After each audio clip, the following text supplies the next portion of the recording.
Every life has a soundtrack. Join me as we invite guests to share their journey through music, one song at a time. 10 moments, 10 memories. I'm your host, Sean, and welcome to 10 Tracks. Are you ready?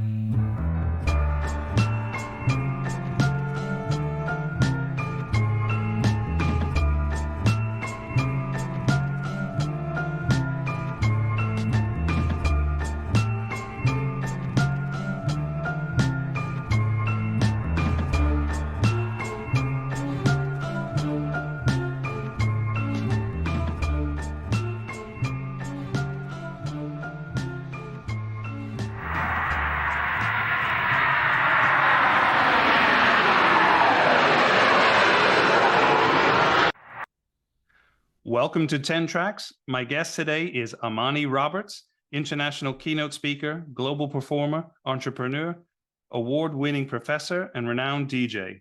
Amani is USA Today's best-selling author with The Quiet Storm and DJs Mean Business. With over 30 years in hospitality and 17 years in the music industry, he is also co-host of the podcast Adventures in Business. Amani, welcome to 10 Tracks. Thank you very much, son. Excited to be here.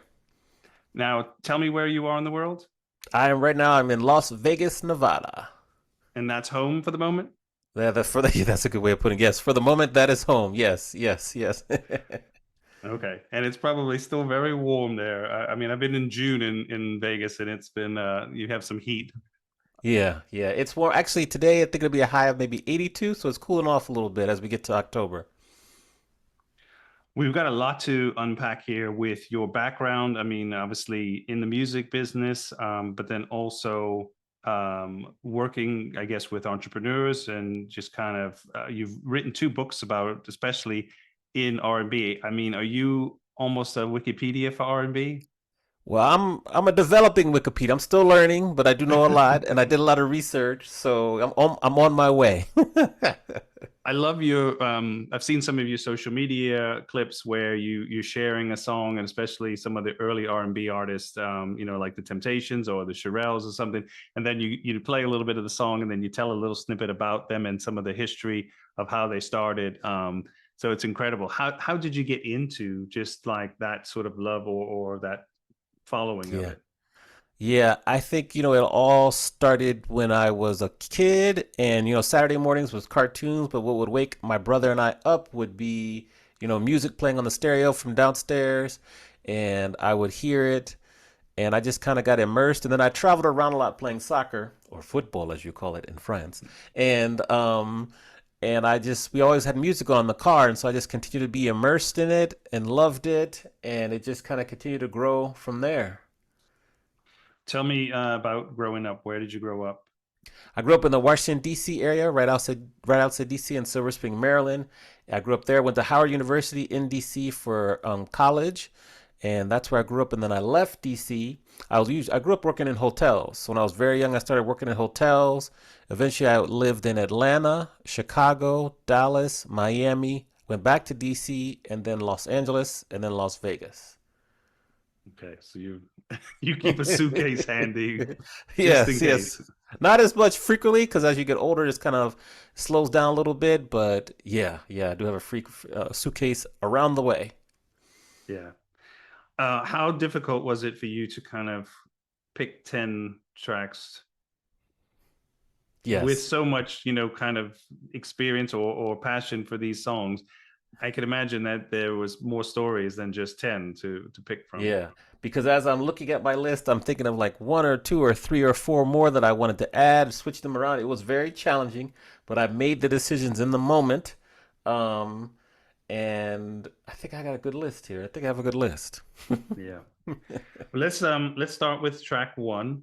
This is Mariah Carey, Love Takes Time. Tell me about that. Yeah, big Mariah Carey fan. I kind of recognized her early on with Vision of Love. I remember I used to debate my mom who thought she'd be kind of like a flash in the pan. I was like, nope, she's got something here. She's going to be good. And then I think my favorite song by her by far is Love Takes Time. And I just think it's a great song. And I hope one day I'm able to interview her and ask her the genesis of the song and just, what was the inspiration for writing it. But I just think it's a great love song. You'll notice on my list, I'm a slow jam kind of guy. I love a Hmm. good slow jam. And so, good ballads are kind of rare nowadays. So this is my Mariah Carey song. I have like five of hers that I really, really love, but this is at the top of the list. And you'll see, it might be hard to see, but right behind me, I have like her Vibe cover, one of her Vibe magazine covers. So I'm a really, Yeah. real big fan of hers. And, I go to see her. Like I've been to see her here in Vegas twice, two or three times, because she has a residency. So Hmm. that song, great love song. Well, you might be able to, if she's a local as well, you might get a chance to interview her and Yes, I'm good luck putting it with that. out there, putting it out there. So Yes. hopefully I can manifest it and it'll happen. But that was the Mariah, if you're first song I listening, thought get in touch with of. Amani. Yes, yes, Make yes. it Answer my happen. calls. Yes. Yes. I mean, she does have such a powerful voice. I mean, as soon as you hear the song and you hear her voice, you know who it is. And Yeah. I think there's a few really beautiful singers that have that power and that sort of presence. When you hear the opening, just whatever they're singing, you know, right, who it is. Yeah, Um, yeah. so She's record breaking, been around for decades, and still she just put out a new album, I think this past Friday. And she still got it. And great songwriter too. A lot of people don't realize, but phenomenal songwriter also.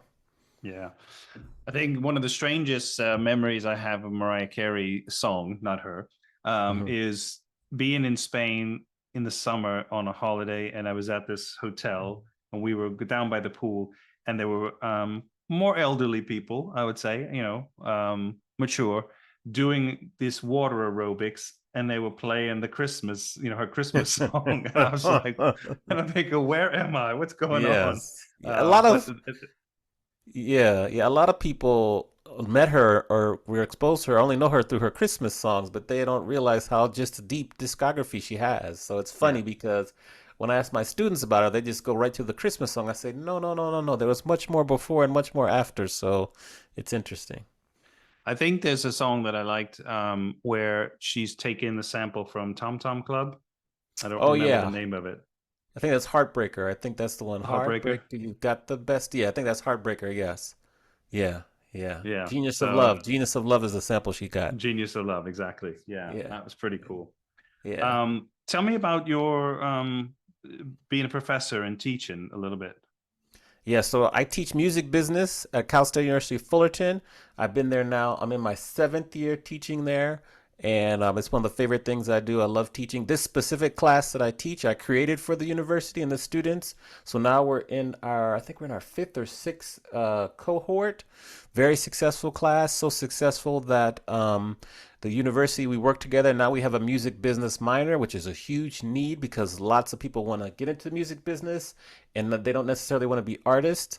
So I teach there and I love it. I have a couple other classes that it's like kind of music business light because it's music business with film and TV and video games, but that's my primary kind of focus and subject matter content. I also am the advisor for the Music Industry Club, so I love teaching. Fullerton gave me my chance a while ago. It was such an interesting story, and yeah, that's the professor life. What's some of the with the students? What maybe some of the misconceptions that they have about the industry? Ooh, they think all artists make a lot of money. That's number one, because really it's the top 1 or 2% that make a lot of money. Yeah. That that they own all their IP, they own all the rights to all the songs. That's a big misconception. Um, and then just kind of how really easy the industry is. That's a misconception because it's very challenging. And then another one is just how artists don't know. Many artists, 85, 90% of the artists out there don't really understand the business of music. And so most of the students come in and they think that they understand because they see all these things happen, they see all these highlights, but they don't understand that, many artists have signed record deals that are not advantageous to them or keep them locked in for multiple years, maybe even a decade.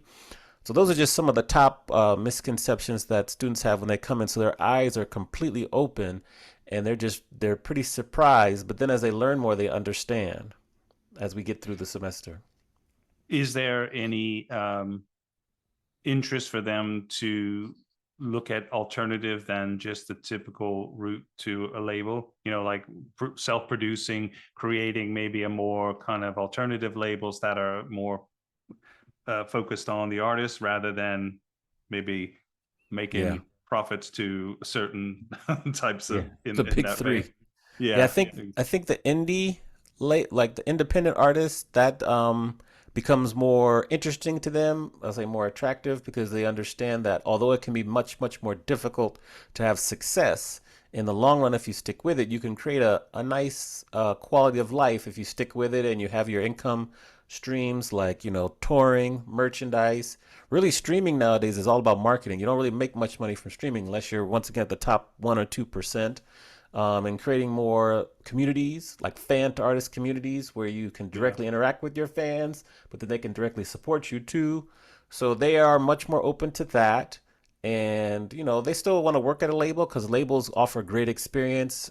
They have it's like a big machine. They can get you on the radio. They can get a lot of records sold, but it's kind of like how much are you willing to give away from your art? How much do you want to keep? So yeah, they're much more open to independent and just the technicalities around it all. So it's very interesting to see how they kind of where they choose to go. We get to track 2. This Yes. is Kool Mo Dee. I remember Mm-hmm. this song in 1989. Yes. It's his album. I guess he was called kind of New Jack Swing. That was kind of the term that I heard that was kind of to label him. Interesting. But this is a great song called I Go to Work. Yeah, yeah. He was kind of right at the beginning, and he's probably for New Jack Swing. DJs we get so specific. He was kind of hip hop. He used to battle a lot with LL Cool J. That was like his rival. He never got to be as big as LL Cool J, but his lyrics, the way he told a story, he was top level Mm-hmm. lyricist. The way he told a story, just his content. I mean, I remember the first song I heard from him. I think was "Go See the Doctor," which is really funny. That's a funnier song about STDs or whatever. But this one, just the lyrics and the track. He was good. He was good. He just wasn't as big as other artists. Well, plus he was late '80s for the most part. So hip hop was still kind of getting bigger and bigger. But I'm a big Kool Mo Dee fan. He's one of my favorite hip hop artists. So I had to put him on the list. Yeah. Do you think he's going to get some type of revisit for people now just looking into some of the older hip hop artists and to see maybe because he's obviously came around during the early New York. Right. Yeah, maybe. Because you kind of see him every once in a while, like make a cameo appearance or appear in films and stuff. Um, so maybe I see, a lot of his work could be sampled. That's the way a lot of current artists like to give tribute to the past legends, is they'll sample their music, which will share with them some revenue, but also kind of give tribute. So maybe so. He's kind of still under the radar even nowadays. So we'll see, because you never know. There could be a movement. One of his songs could be put in a movie or a commercial, which could allow him to kind of get, some more recognition. So we'll see. But he's out there, and he's still with us. So I wouldn't doubt it. Um, for a lot of R&B groups, tell me a little bit more the history and how culturally this is, what they kind of represent to mainstream world, in terms of the music industry, because obviously there's a lot of genres now, but R&B is very still strong, but Yeah. with pop and more TV show pop, R&B kind of has to still stand in its own lane to stand what it is. Yeah, R&B had a long and successful run. It's still very successful now. Groups specifically were dominating the charts. And when I did the research for the book, I always looked at the USA, like the Billboard Hot 100, which has every genre in it. And there was a good run of time, like 60s, 70s, 90s, early 2000s. For some reason in the 80s it took a little bit of a lull. That's something interesting I found in the research. But through those 4 or 5 decades, like R&B groups were dominating the Billboard Hot 100 like charts, like the regular charts, and it was like the soundtrack to, the US, the world, because it spread all over the world. A lot of groups and artists nowadays mirror what a lot of the R&B groups did back in the day. I always use K-pop as an example. You look at BTS, their group kind of mirrors a lot of what like some of the R&B groups of the 80s and 90s did, like New Edition, even like Blackpink, the famous, the K-pop female group. They do look a lot and do a lot of what TLC did. So I think that, R&B groups laid an immense foundation for kind of some of the most popular genres and individual artists of today. And I just think that it's historical, and they really laid strong foundation and for what we hear today, and just the time periods that they dominated were staggering. Like, I don't know if you're going to see another genre of music dominate the charts like they did for 4 or 5 decades. Mm-hmm. Would you consider Motown and some of the early labels that kind of produced these girl groups as the beginning of the R&B movement, especially for women? Yes, like there were some groups that were around before Motown, but Motown's probably biggest female group to start was the Supremes. That was probably the biggest one that really got to be big. And within Motown, they weren't feeling, I'll say, the Supremes at first. They only allowed them to clap hands on songs for like the first year and a half. Then they got to sing background for other artists, hundreds of songs. Finally, they got to release their own music because they had been a group before they got to Motown. Their first 6 or 7 or 8 songs weren't hits. They had a nickname within Motown. They were called the No Hit Supremes. But then once I gotta remember, I think it was Where Did Our Love Go? They released that song that hit number 1. 11 of their next 14 songs hit number 1, which is unprecedented. Like, they just took off. I mean, but they really didn't take off because they were putting the work in before, but they just that run of 11 out of 14 songs hitting number 1, once again, I think it's unprecedented research. I don't know if that's been done yet since. And so Motown was the Supremes were the first female group from Motown. There's a couple others covered in the book, like the Shirelles and a couple others, but I think they were the first one to really, really pop off. Mm-hmm. Yeah, I think I don't know if the Marvelettes were on Motown, but they were one I like the Marvelettes a lot. Yeah. We get to track 3. This is Babyface. Yes. Where Will You Go? So this is my favorite Babyface song. I first discovered Babyface when he was with The Deal, and he had the song, the Shoot 'Em Up movies. And then they had 2 occasions every time. That was a great song, especially the live version. And then, he did his thing from Indianapolis, and one of the most legendary songwriters and producers in history. And I see him a couple of times. That's another interview I'd love to do, Babyface. And this song here, I think, is one of the most perfect love songs. You got to add the prelude, the whole song, and then the postlude, which they don't do anymore. And this one here, like, whew, I mean, he's just a genius, phenomenal songwriter. And I had to pick a Babyface song. This is my favorite, so here we are. How many songs has he written for other artists? Because I think he's done quite a lot of songs, and other artists have made it, and it's like huge hits as well. Yes, hundreds. Like, of course, he wrote some "End of the Road," probably one of his famous ones for Boyz II Men. That was his song he wrote, and that song is legendary. He wrote a bunch for Mariah Carey, Whitney Houston, the whole "Waiting to Exhale" soundtrack he produced, which is just also a very legendary soundtrack. Mary J. Blige, Eric Clapton, crossing genres, just phenomenal songwriter, phenomenal artist. I think I've seen him now 3 times here in Vegas. Yeah, I'm just a huge Babyface fan, and I think the younger fans of music need to understand his impact on the industry. Yeah. So just in terms of his own music, but yet what he's done for the industry. Oh, absolutely. With the songwriting, with the production, with the discovering artists, with his tenure, like still, even now, he's still putting out good music. I mean, Toni Braxton, like he was one of them. I think he had he produced a lot of her early songs and current songs. Like I think it was Love, Marriage, and Divorce. I think that's a Grammy winning album, and he produced a lot of tracks on there. He's singing with her on it. So that's That album's only 8, 9, maybe 10 years old. So still, from early '80s to now, like that's a long and successful run. And he's worked with like Aretha Franklin, like all these legendary artists, and been successful. Yeah. Tell me about DJ Amro. DJ, so also professional DJ. I remember growing up in college, I saw Bismarcky at Quigley's nightclub in Washington D.C., and I was like, I want to do what he does. And initially I was incorrect because I didn't think it would be a legitimate career DJing, which it is, and I learned that once I got to LA and went to Scratch Academy. So, and that's kind of the part of the DJ story when we went to Scratch Academy twice, once for DJing, once for music production.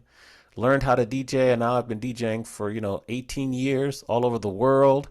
And yeah, that's something that I also like doing a lot. I was just DJing last night, as a matter of fact, at a lounge in the casino here in Vegas, and that's opened up so many doors for me and taught me a lot about business and life. Yeah. Are there any like tried songs that you constantly will put in your set?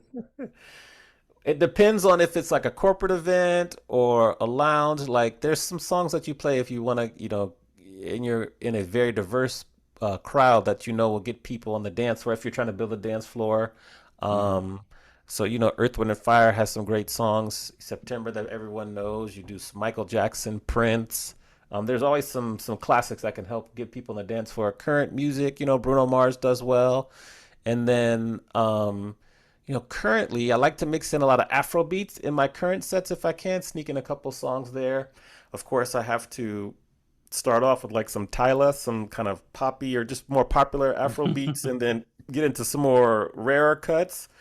But I try to work it in there, and yeah, so it just depends. Always try to sneak in a Mariah Carey song if I can. Just try to old school, new school, '80s, '90s. Try to do a good mix and see what inspires me. But there I have some standards I like to play if I can sneak it in and it fits. We get to track 4. This is Keith Sweat. I'll Yes. give all my love to you. This Yes. is another slow jam, kind of a groove Yes. that. Yes. I love, as you can see, there's a theme here. 3 of the first 4 are slow jams. Once again, you got to play the prelude, the song, and the postlude.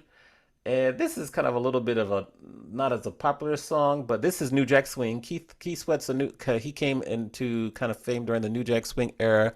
Just another great love song. Now I remember I would play this song if I was trying to woo some young ladies when I was younger, like in high school, whatever. I'd put this song on the phone when we call people on the phone and play it for them. So that's why this song has you know, some significance. I also used to play Ready or Not by After Seven. That's another song, but I Mm-hmm. couldn't put that on the list. So, and I just think Keith Sweat, R&B artist to its core, New Jack Swing, and a lot of the R&B single acts of today kind of maybe use him as inspiration.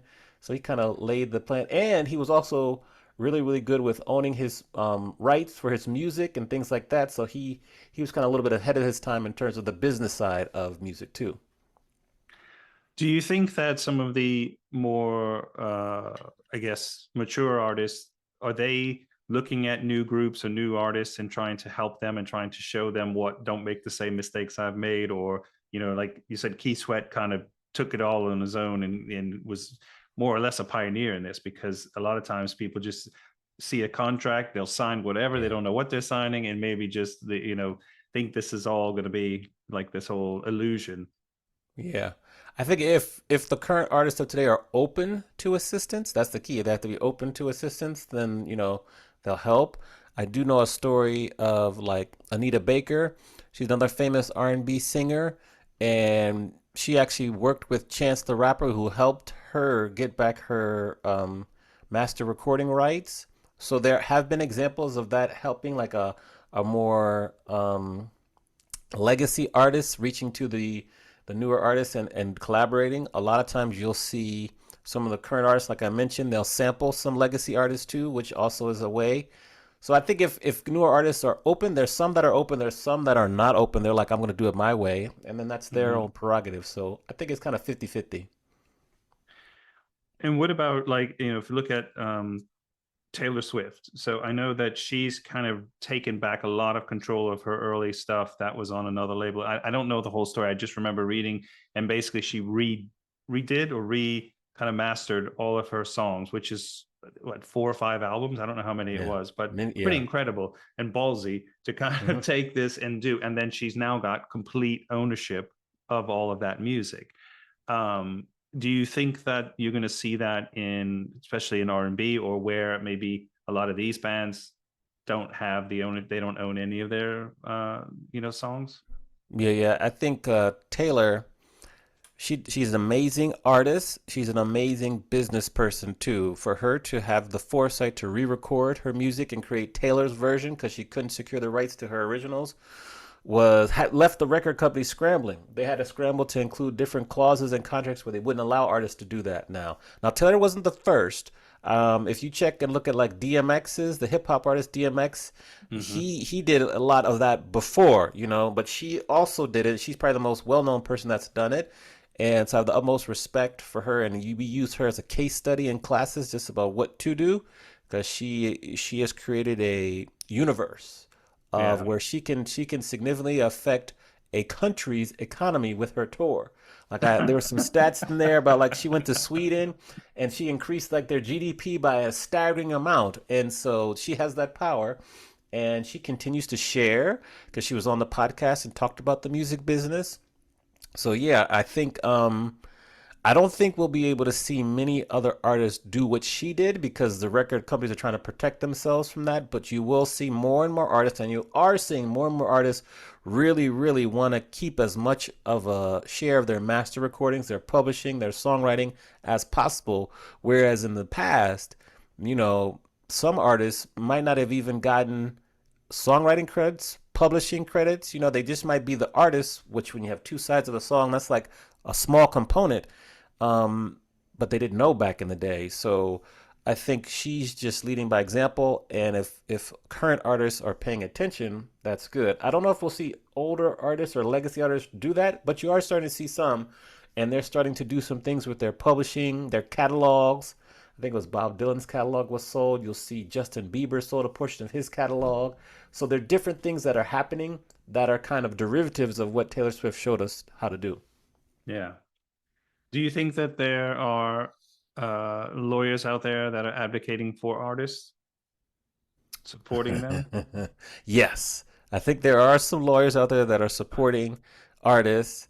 I think that Is the it a lawyers, small tribe right now? yes, a small tribe. I think the lawyers from the labels are more powerful, have more money to kind of protect the labels.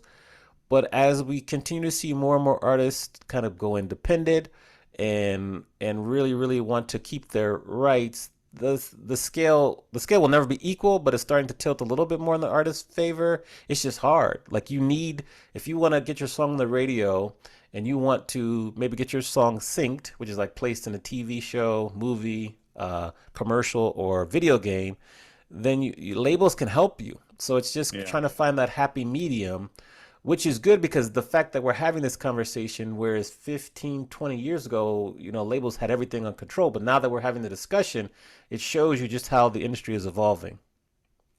I think Prince was probably one of the biggest artists that kind of stood out and spoke out about how he was treated. And I mean, I saw Prince on his Purple Rain tour at the Superdome in New Orleans. I mean, this thing's massive. I mean, big arena tours and he's huge. He was probably one of the biggest artists on the planet at the time. And then just again, how fickle the industry is and Yeah. how they just take artists and do as they wish. And, when it's good, it's good. When it's not, well, we push you to the side. Yeah. And Yep. it's harrowing to kind of hear, but for people who Yeah. stand up for themselves. His public display of conflict with Warner Brothers, because that's when he changed his name to the artist formerly known as Prince. Yeah. Like, we didn't really realize at the time what he was doing or the significance of what he was doing, and now we're like 20, 25 years later, we're like, oh, he was fighting for his rights, and he was advocating really for other artists to try to follow example. We didn't really understand it at the time, but now in retrospect, we get it.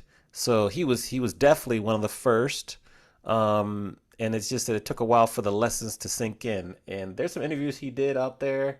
There's one he did with Larry King, which is great. There's a bunch of others. 17 Days by Prince. That's another song. Not on my list, but that's one of my favorites right there. So yes. We get to track 5. This is Jody Watley. The song's Friends, but it's also got Eric B. and Rakim in Oh, there. yes. Hip hop song, early 90s. I remember I was in high school and I used this song as inspiration to write an article in the yearbook, an award-winning yearbook, by the way. And so I wrote an article about friends, and I used the lyrics of this song as like motivation and put them in the article. And it was just such a good song. I remember I was hearing it, and it was at the top of the charts. And I remember I was taking a train from DC to Boston, and my father had sent me to Boston because I wasn't getting along with my mom very well. So he said, I'm gonna send you to Boston for like 2 weeks, so there'd be a cooling off period. And I just remember taking the train up and back and hearing the song a bunch of times as you would go through the different cities, and you have to change your radio to the different frequencies or whatever. And then when I came back, and then this song was big, and I use it as inspiration. So it's just one of my favorite hip hop duets of all time. Big Jody Watley fan, of course. Eric B. and Rakim, one of my favorite hip hop artists. Yeah, so that's kind of the significance of that song, and that's how meaningful it was. And I always have it as a kind of special place in my top 10 list. Um, so mixing the two was probably quite. This was still early on because getting hip hop artists, especially somebody like Eric B. and Rakim, with an R&B artist. Yeah. Because I think maybe you could see something like Will Smith or something a little bit more commercial, or I don't want to diss him and say pop, but just more mainstream. Whereas I think in the hip hop world, Eric B. and Rakim were quite respected and a force. So kind of moving a group like that is a pretty strong message. Yeah, they took a risk by hopping on a track with like a pop R&B artist. But I will say like Run DMC was probably one of the first with Walk This Way and Aerosmith. So they went like with like a pop rock group, and they did a duet, Walk This Way. So they were probably one of the first, and that song was very successful. And then this one came along, and this was, as you said, this was before, like nowadays it's so common. You'll have a hip hop artist and they'll have like an R&B artist singing the hook or whatever. Like that's common now, very, very common. But before it wasn't common, it was actually taboo. So credit to both, really, Eric B. and Rakim for taking the risk, because this song, I gotta say, I think it hit #1 in the Billboard Hot 100 tracks. It was high up there. I know that for sure. But you see this also kind of on the other side of the spectrum, where I was listening to something the other day by Lana Del Rey and noticed that she had, I think, ASAP Rocky on her song, and mixing different genres and artists together a little bit there. So it's interesting. I personally think the more the better, because the more you kind of show that there's unity in music and different types of it doesn't have to be as divided as such, and keeping it. But I think that you do want standout sounds in what different types of music is. But when things cross over, I think there's some good collaborations that can come out of it. Yeah, and now I think artists labels are hip to, if you tap into someone else's audience in a different genre, you're going to increase your audience. So by collaborating, you're going to grow your audience. So it's a win for everyone. There's always a marketing person there. Oh yes, they're always pulling the levers. They get it. Yes, I agree. We get to track 6. This is, she's probably the goddess of, I wouldn't say she's, the Aretha Franklin, but she's probably right after her. Whitney Houston, All at Once. Yeah. This is my favorite Whitney Houston song. Growing up, I played the saxophone, and at talent shows, this is the song I would play all at once, playing the saxophone. And so I don't know if I could play it now, but just love Whitney Houston, love this song. The memories are because I would play this on the saxophone, and it just I had to put it on my list, and very proud it's on the list, and it's a great song. Sometimes it's a little bit forgotten with her, with I Will Always Love You, but I just love the song. So yeah. This is Is this off our first album, I think this one is off Whitney. 1985? I think Whitney. so. Yeah, Whitney. I think this is off her self-titled album. Yeah, I think. Yeah. Again, her voice is another, I would say, in this like iconic lens where you just hear it and you know exactly, and she's able to hit these notes that, I mean, probably besides her, there's someone, I don't know if you know Shirley Bassey, who did like the Hmm. Goldfinger and some of that, who she was known as the belter, who could really Okay. just kind of in Vegas, that's her, she used to play a lot in Vegas, and she's a Hmm. British artist. But I think after her, like when Whitney Houston came out, it was just like she took it to another level, but Yeah. with more contemporary songs and stuff. Yeah. Yeah. Phenomenal. Gone Too Soon. Yeah. Um. Yeah. Yeah. Not much to say, but this song right here. Yeah. Um, I read somewhere that you shared about, the role that these artists, like the Temptations, TLC, Destiny's Child, are playing in shaping Black identity. Can you tell me a little bit more about that, and especially in music terms of their, bringing this identity to music as a whole? Yeah, I think there are numerous artists that are out there, particularly, the 60s and 70s that really helped to shape, Black identity. There's a couple songs and like the Impressions were good because they in the 60s during the civil rights movement, they had, a couple songs, Keep on Pushing, People Get Ready, which really kind of helped to galvanize that movement. And then, Sly and the Family Stone, may Sly Mm-hmm. Stone rest in peace. He just passed away earlier this year. Everyday People. So there are lots of artists that kind of galvanized and were very, very outspoken through their music, particularly in the 60s and 70s, that really helped to kind of shape the movements, particularly the civil rights movement. Once you get to the 80s and 90s, it was more of like on a individualistic way. Like, for example, TLC with the song Waterfalls, they're the first group to ever have like a number one song that spoke about domestic abuse and HIV or AIDS. So they took a risk and creative risk and really spoke about that through their music, which helped, spread truth out there instead of a lot of rumors. Mm-hmm. So whereas nowadays you'll see maybe artists don't really kind of, there's not many popular artists that speak out about issues. It's more they just kind of keep it very, very commercial. So back in the day, it was just done more, and it was more popular compared to nowadays.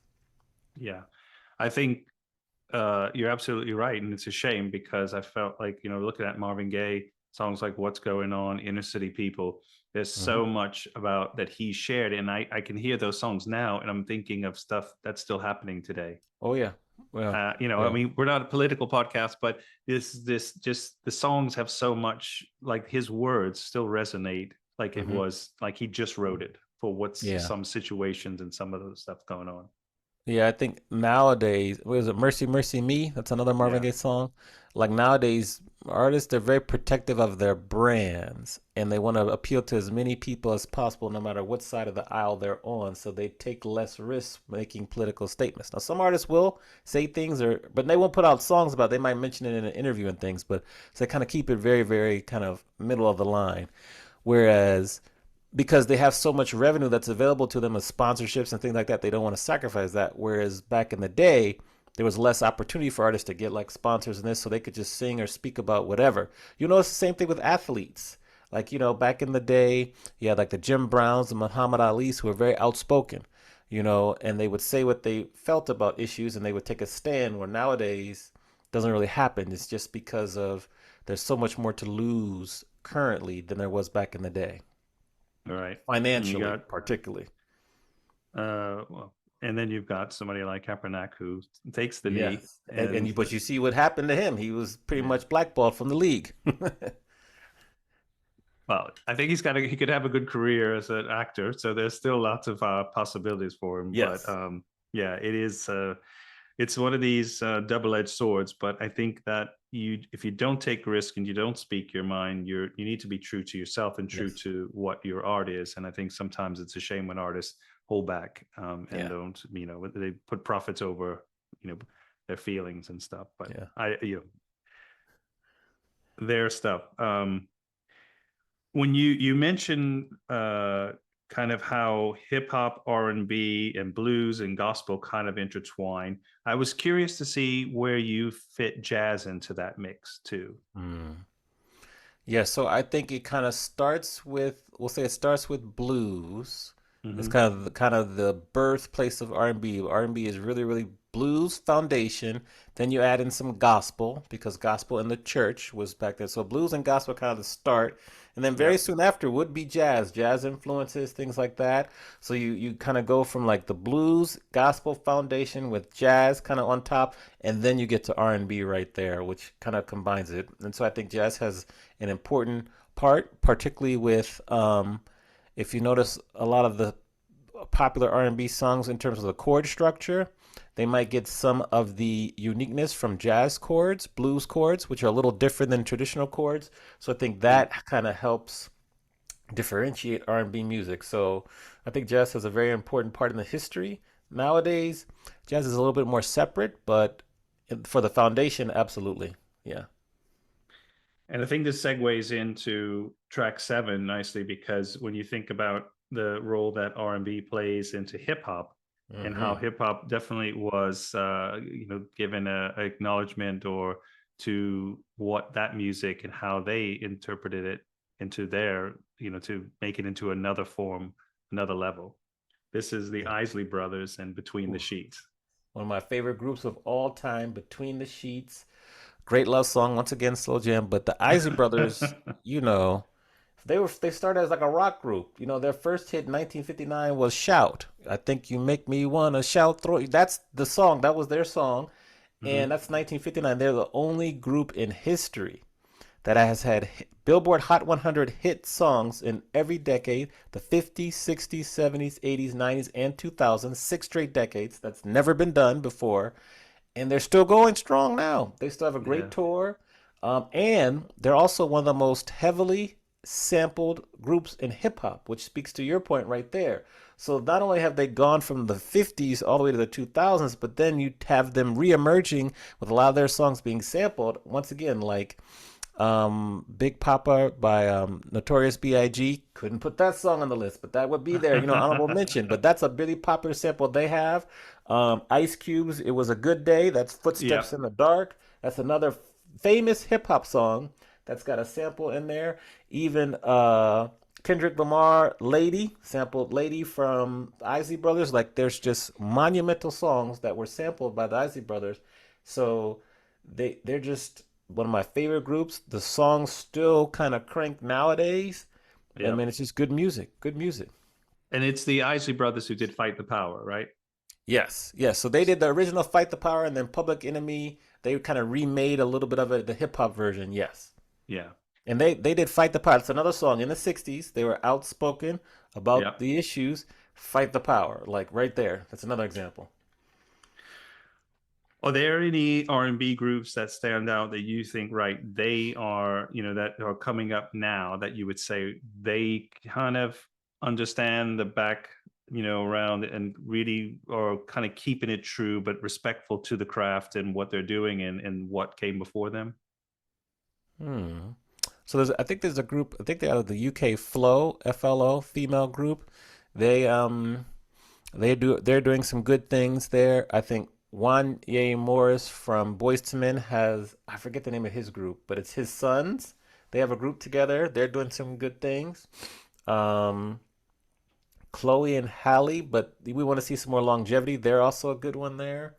But really, that's the challenge. That's why I wrote the book. Is like you don't see many groups, and they don't have the long sustaining power like other groups do. Like if you look, TLC released I think 4 or 5 like really really strong platinum selling albums. Also, TLC is one of the only female groups in history to have a album go diamond. They were the first female group ever to have an album go diamond status, 10 million units sold or more.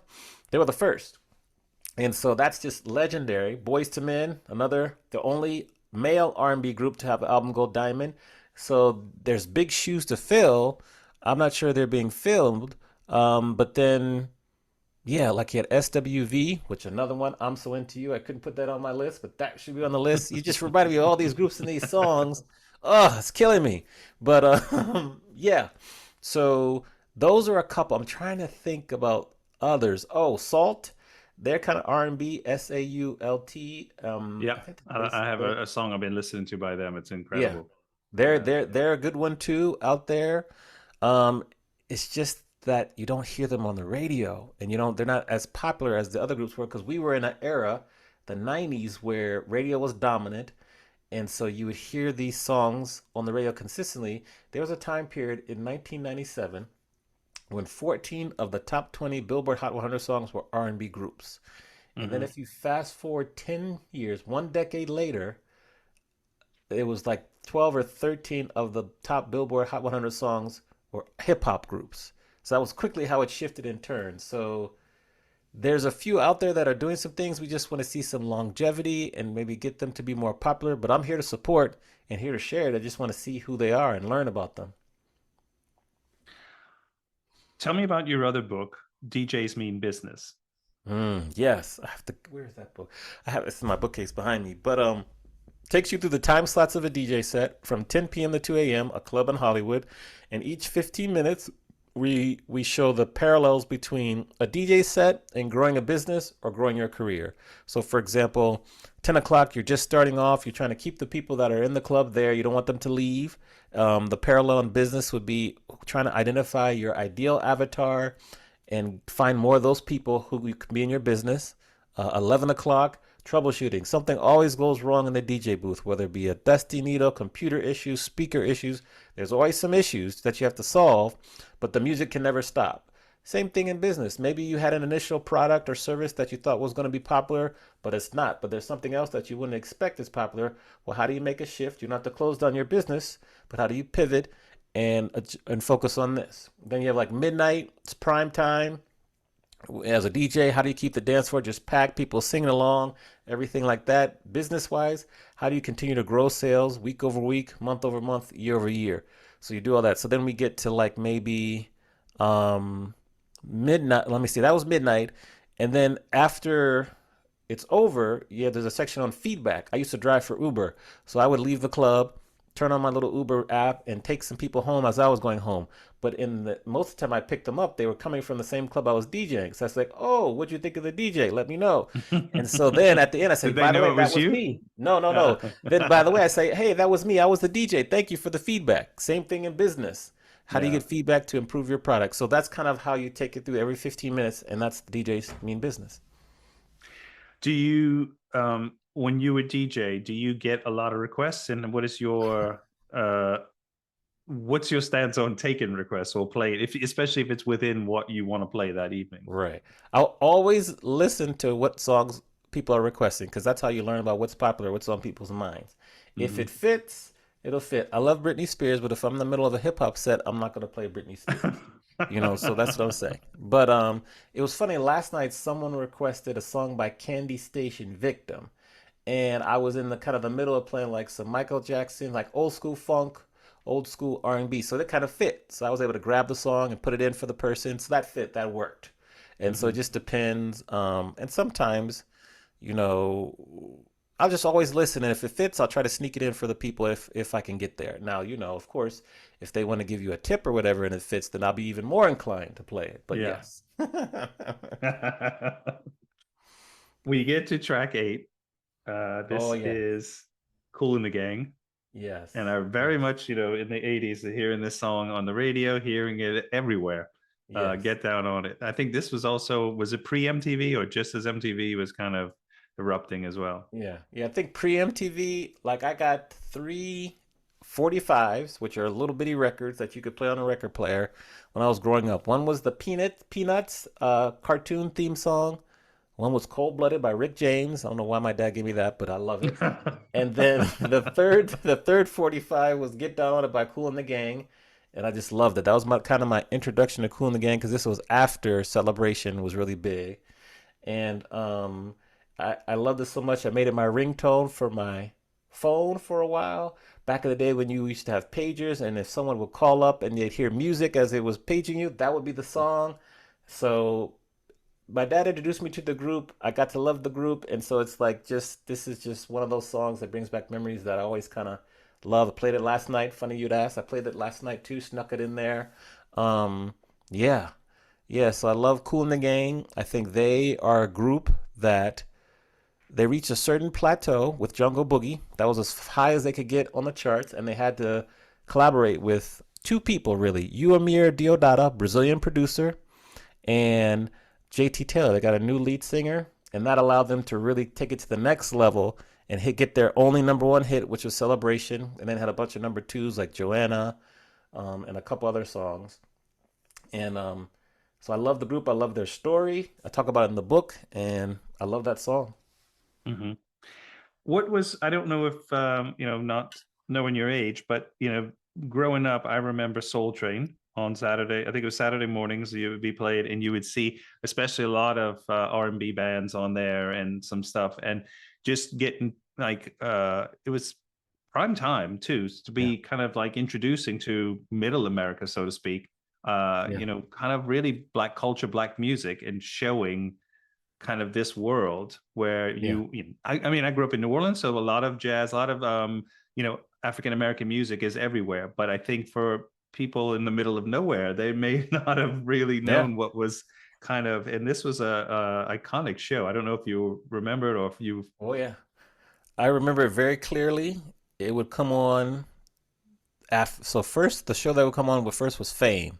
Fame would come on at like 4 o'clock, and then Soul Train would come on at 5 o'clock p.m. Mhm. And it was really the only show that would consistently have like R&B groups, African American acts on the show consistently. They had other acts too, of course. And then Don Cornelius would interview them, and Yeah. people would dance. You had the little puzzle they'd figure out. And so when you look at what happened, and this is one of the reasons I talk about in the book in terms of the disappearance of R&B groups, like you had these media properties. Soul Train was probably the first one that kind of was around and would share and would be a earned media way for groups to get exposure. Because more than likely, they probably, some groups might have paid, but they didn't really have to pay to be on the show. They were invited most of the time. And then you had other, media properties like Jet Magazine, Ebony Magazine, Essence, and Vibe. So you had Soul Train on the TV side, and then BET with Video Soul with Donnie Simpson, and those were kind of they came at Video Soul came after Soul Train, but those were the media properties. But now when you look, those have all disappeared. Essence is still in circulation, but at its peak when you had Vibe, Essence, Jet, Ebony, that's over 8 million monthly subscribers that would see consistent articles about these groups and these acts, that were R&B groups that have disappeared. And so Mhm. you combine that with No More Soul Train, and then you have Video Soul went away. Then there are two other shows that were around. You had the Arsenio Hall show, which was Mhm. another one that would promote like hip hop, R&B, and then you had In Living Color, which would have a lot of these shows that would they would come and sing and perform. When all those go away and nothing takes their place, there's a huge gap.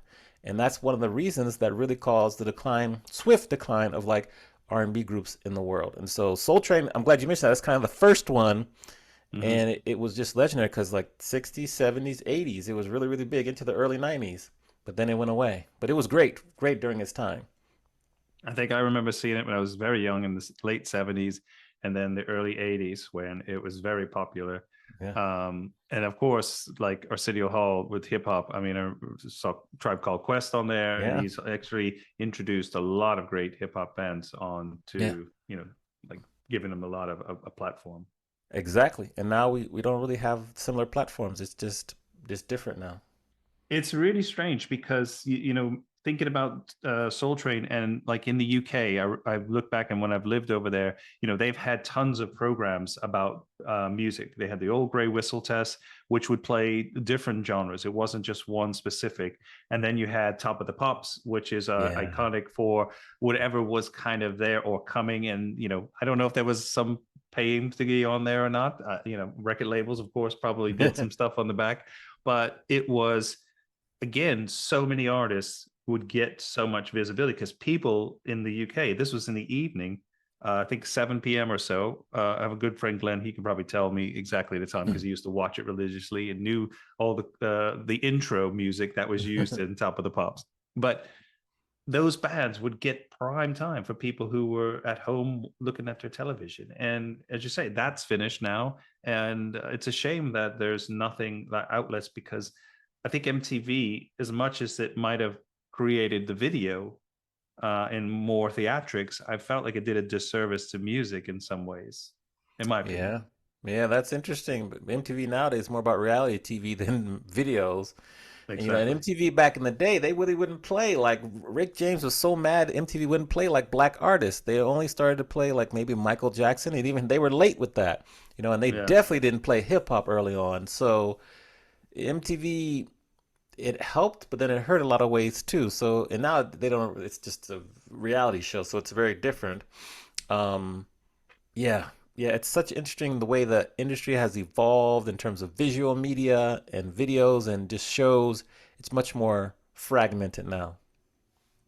Were there any, I guess, independent TV channels like on cable that would, because I remember there was something in DC that I remember reading about that would play punk Mm. and have a lot of punk. I forget what it was called, but it started in DC on a cable network, which I guess maybe channel 700 or whatever back then. But I Yeah. wondered if there was anything that was more independent for R&B or soul, even hip hop, coming out of New York or on the East Coast that maybe would be, you know, Right.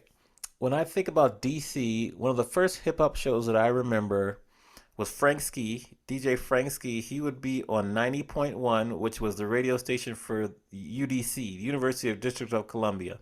And mhm. he would be there every Saturday at like 5 to 7 p.m. playing hip hop. And that's kind of where you would record the song on your tape recorder and listen to it the whole show.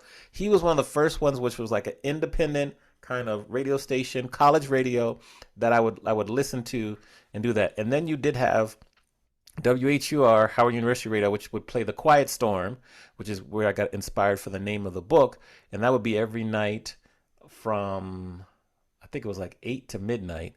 And so that was where you hear a lot of R&B groups singing, mostly love songs, Mhm. dedications.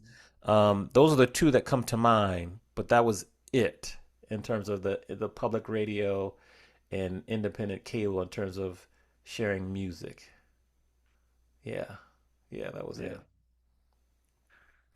We get to track 9. This is LMA, Yes. a British artist, with a song Mm-hmm. called Booed Up. Oh, yes, yes. Another slow jam. You see the theme here.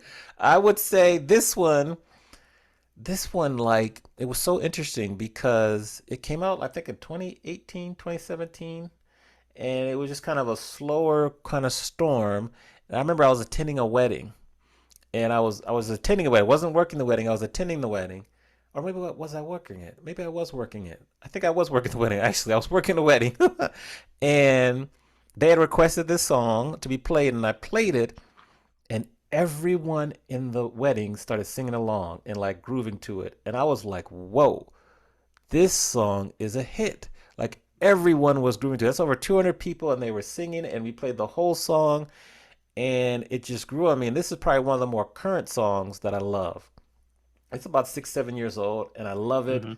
And I think that there's certain songs that become timeless. Like we can hear like Michael Jackson Lady in My Life now and it still works. You can hear even a hip hop song like It Was a Good Day, Ice Cube, that works. You'll hear certain songs that were recorded decades before, but when you hear them it's like it could be a hit now. This is one of Yeah. those songs, and it was just like it's just a great song, easy. I remember I interviewed the songwriter. I'm forgetting her name right now, but just phenomenal song. And this is I wanted to pick some current songs if I could, and this was the one that rose to the top of the list. Now, do you get the sense that this song could have been maybe in the late 80s, early 90s? Yeah, It has yeah. that sort of sound to Mm-hmm. it, that it didn't sound something to me. It didn't sound like, oh, this was just recorded in 2018. It actually has such a retro vibe, but in Yeah. a, in, again, appreciation and respect to that genre and the sound, that it wasn't trying to copy, but it just kind of has that feel. I mean, you can hear some artists now that do like, something to the 60s or 70s or 80s music. But this to me, but it still sounds fresh and Mm-hmm. current, contemporary, but having that sound. And I really like her voice. And again, I didn't know Yeah. her. Now I'm trying to interpret what I would understand as the title, Booed Up. And I take it as boo, as in her boo, her baby or her friend or her person. Yes. But like booed up means you got a lot of boos in your Well, stable. I take it as that, she's just with her one significant other and they're just tight and they're together, so they're booed up. That's the They're way, booed up. Okay. yeah, they're kind of together. And so that's a good, your interpretation was good too, though. I like that. I like that. So it's good. And this one, like, this is funny because it took radio a long time to start playing it. And I remember I was in LA and Big Boy in the Morning, and it took him a while, and then eventually he started to play it. So it took a long while to kind of get the airplay on the radio that it should have, but it was already popular kind of in the streets or under, outside of radio. So it just showed me how slow radio is to adapt to hits, which is the reverse, because back in the day you would hear the song on the radio first and then it would catch Right. fire. This one caught fire outside of radio and then radio caught up to it later. Are there any good college radio stations that are playing maybe again more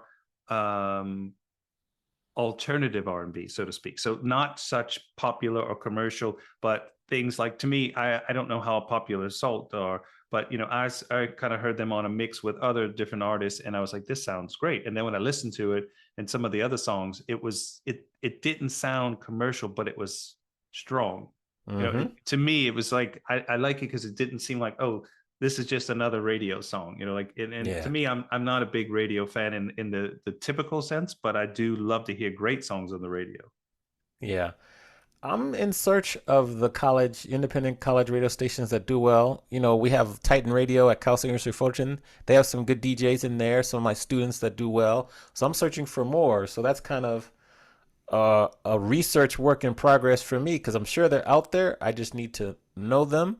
And so if anyone out there is listening, please let me know. Amani, how can people find you? And if they're looking for your books, The Quiet Storm or DJ Means Business, what's the best way? Are you, to your website, or can they go on to Amazon or somewhere where books? Yeah, so they can buy the books on wherever platform they buy them on. They can also go to amaniexperience.com to find me there. And then, always kind of say if there's any musicians out there listening and they want to learn about the business of music and how to kind of monetize their music better, they can just come contact me at amaniexperience.com/call, CALL, and I'll always set up a free call with people just to talk to them so that some of the things we've spoken about today, they might be like, well, what about this? Or what about my publishing? Or what about syncing? And so I'm there. That's kind of what I do. I'm kind of like a fractional artist manager for some artists, and I just help you learn so you can make better business decisions. And yeah, and then if they want the book, just go to Amazon or wherever you get your books and order them that way. Leave a review also. We love the 5-star reviews. They help. So yeah. Excellent. We get to track 10, and you end on Yes. it with a powerhouse. Yes. Uh, Yes. Paid in Full, Eric B. and Rakim. Yeah. Like if I'm walking up, when I walk up to speak at a conference or an event, this is a song that's playing because it's just classic, great beat, great lyrics. Oh, I love it. I do have to say, honorable mention has to go to Chuck Brown. I Want Some Money from the DC area. We love go-go music. It's synonymous with the area. And I have, like, honorable mention would be Chuck Brown. I Want Some Money. That's just an amazing go-go song. I'm the godfather of go-go, so I have to mention him. And then, Paid in Full, Eric B. and Rakim. I think there's not much explanation needed. It kind of tells its own story, so I love it. Now, they also kind of sampled or took some inspiration in this song through some R&B classics. So as far as I understand, Soul Searchers, That Ashley's makes sense. Roach Clip. Yeah, yeah, that makes sense. Yeah. So they probably have a Uh, good couple samples in there, but the lyrics and it's just legendary. You hear the beat, a song right away. So yeah, yeah. yeah. And I think it was also almost around the same time. So they must have dropped that first. And then Mars, do you know the song Mars, or the Pump Up the Volume? Yes. Okay, so briefly, yeah, vaguely, I do remember that one. Yeah. And I think they definitely sampled Eric Rakim's voice in when he, Paid in Full and Pump Up the Volume. And I think there was Okay. a couple of other loops from that was Yeah, taken from the song Paid in Full. that makes sense. Yeah, that makes sense. Yeah, I mean, yeah, I don't much. I love Rakim's autobiography. I think that's a definitely a great read. He talks about that song at length in there. It's worthy, and I'm a fan. Like he's still around making music. Yeah, Eric B's a DJ, which I followed in his footsteps a little bit. So it all fits together. Are there any hip hop artists that really tie R&B kind of music into their sound, especially now? That's interesting. Now, I still give credit to like Nas. I think Mm. he's really strictly hip hop, but he has a lot of R&B elements in his songs. But his lyrics are top level. Um, in terms of now, I don't I mean, really somebody struck. like Rick Ross, I think he does a He lot of does. kind of like R&B Hmm. samples in his stuff. He does. He has a lot, and has some people singing clips or whatever. So he does some stuff. Future will do a little bit also. Future's good. Kendrick Lamar. Mhm. I mean, you look at his first album, the Luther song. That's a Luther Vandross sample with "If This." I think "If This World Were Mine." He sings that. I forget the young lady who's a co-singer on that one, but yeah. So Kendrick for sure. So I think you have Kendrick, maybe Future. Um, yeah, those are the two that come to mind like right away for hip hop now. So, do you have any honorable mentions that you didn't get to put in the list that you would be Okay. like, if I have an extra five, I'll drop these Yes. songs or these names of these artists that I Yes. missed and want to So get. I mentioned Chuck Brown, I Want Some Money. That's go-go music. Uh-huh. SWV, I'm So Into You. Love SWV. I still have my High Bright Green CD from their first release, and that's one of my favorite songs by them. Prince, 17 Days. I love that song. That's kind of a B-side cut from Prince. Trying to think who else, because we mentioned a few others. Um, you know,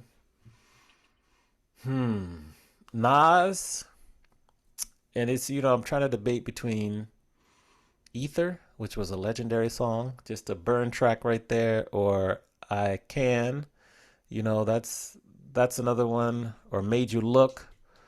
So Mhm. Nas would have to be on there. Like those are three from Nas. What else? I think that's it. That's probably it. I had La Vida es un Carnaval by Celia Cruz on there too, because I do love Latin music and through salsa dancing, and I understand the significance of her to Latin people. And that song was an amazing song. So that was one I had on the list. Actually, I deleted that one because I want to get it down to 10. So that would be another Mhm. one right there. Right there. Is there any good crossovers between other genres, like say, I think you bring up a good like Latin music and R&B, where they're Mm, really making a good kind of mix. It might not be necessarily um, R&B artists doing this, but I mean, I imagine that R&B artists definitely, bring in other genres to their yeah. sound. Yeah, that's a good question because for R&B and Latin combined, no, because you'll have hip hop in Latin, but not R&B. I have to think on that one. I can't think of anything right off the bat that's got R&B and Latin. I'm sure that I'll think of something as soon as we get off the call or whatever, but not yet. But that's a good opportunity for some artists to do that, because I'm thinking like, and I wrote an article for Chartmetric a couple like last year, year before about like Afro beats and like pop. So Mhm. you had like Calm Down by Rima, and then they had Selena Gomez on the track. Really popular song, was probably one of the most popular Afro beats songs in terms of the charts. That one did well, and then you had like there was Justin Bieber was on a couple, Essence, Mhm. Justin Bieber was on Essence. So you can see how those two work together. But Latin and R&B, I gotta think on that. I have to get back to you on that one. Yeah. I Well, gotta get back to you on I that think listeners are going to be waiting because we want to we want to combine one. that. I mean, you look at like hip hop and jazz. I think there's a lot, and Guru from Yes. Gangstar did a great. I actually saw him do his the jazz. Well, I forget what it was called now, but I saw him in London, when he was on that tour and playing these the jazz songs. And he had a lot of, I guess, jazz artists or even R&B jazz kind of stroke, because they were very from 70s who played on the record with him and have that crossover. So I guess we do have to find the Latin and R&B. R&B. That's I'm gonna have to think on that one. I remember Stetsasonic talking all that jazz. That was a classic hip hop song. That was one that comes to mind when you think about hip hop and jazz. And Guru, that's a great call there. Yeah, so they've done things that way, but R&B and Latin, we got to think about that, because there's got to be some possibilities when you have like a Shakira, you got an Anita, you got all these Latin artists. Yeah, there's definitely opportunity there. Yeah, Maybe there was some samples with Santana into some hip hop. I don't know about R&B yeah. though. No, yeah, Santana with Maria, that's close. But that's more R&B and there's less Latin in there. It's just him playing the guitar. So, that could be an opportunity. Let me think on that. Yes, let me think on that. Amani, thank you so much for being a guest in sharing your 10 songs with us, but also to kind of go into your world. And I appreciate you kind of diving into this with me, because there's a lot of stuff here where, again, I'm a very novice when it comes to R&B. So I'm not trying to make any hiding anything that I know a lot about, but getting some background on people like Keith Sweat, Babyface, and then learning about LMA, which is again another, but just I'm interested to see more of your when you're sharing, because I love some of your posts and talking and giving some insights to these artists that are gone but not forgotten. And I think you're keeping them alive and keeping the history of R&B together. So I appreciate you doing that, and thank you so much for being a guest and being on the show. I tell everybody as we say goodbye to be kind, be humble, be love, and I wish you all success. Thank you very much, Sean. It's been a pleasure. I love talking about this. As you can see, we could talk for another hour. So thank you for having me. Thank you.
Yeah, it suffers for his sports jacket.